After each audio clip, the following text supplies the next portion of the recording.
We'll begin. Have you ever called someone and they answer the phone and they began yelling and shouting at you, and you look at your phone and you wonder, did I dial the right number? Or is this person always such a grouch? Or worse yet, have you ever answered the phone and the person on the other end starts yelling at you? Well, on Easter Sunday, my phone rang and I answered the phone. And the caller, who will say his name is Joe, wanted to make certain that he was talking to Barbara Lambert, who was me. And indeed he was. And then he started. He said, "You're the one that's been calling and leaving messages for me, asking me about how me and my wife are doing.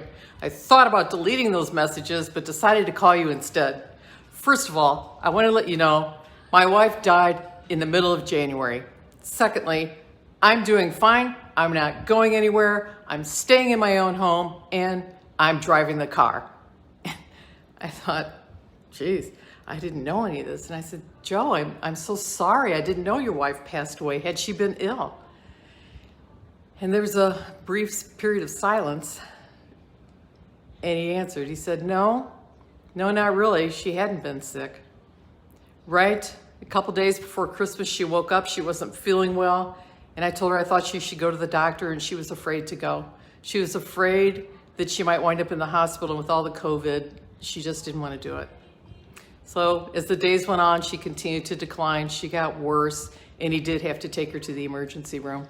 At the emergency room, they diagnosed them both with COVID. He was asymptomatic, and she was really struggling. And so from the ER, they admitted her into the hospital, and Joe said that's the last day he saw his wife. She was in the hospital about 2.5 weeks, and towards the end of the 2.5 weeks, the doctor at the hospital called and said, "Joe, your wife has been on the ventilator now, and she's suffering. And I don't know, how much longer do you want her to suffer?" So Joe had to make that decision that none of us ever want to make. And the next day, his wife passed away. And then, like the flip of a switch, Joe said, "And do you have any plans today on Easter Sunday?" And I said, "Well, not really. I went to church this morning, and I don't have any plans the rest of the day. How about you, Joe?"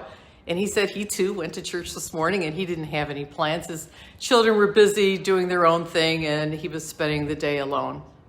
And then he continued on, and he said, "I want to thank you for caring and calling to check on me and my wife. And I don't need any of your help. I'm doing just fine, but you never know. Someday I may need your help. And if you want, you can keep calling to check on me to see how I'm doing." And I said, "Okay, Joe, I'll give you a call around Memorial Day." And he said, "That's fine."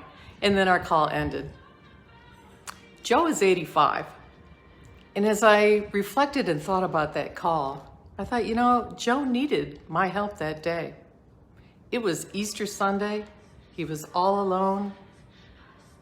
He needed to tell that story to someone, the story about his wife. And sometimes telling stories helps us get through tough times. To many of the folks I speak to, I'm the voice on the other end of the phone, the voice that knows and the voice that cares. Senior care doesn't always come in the form of assisted living or nursing home.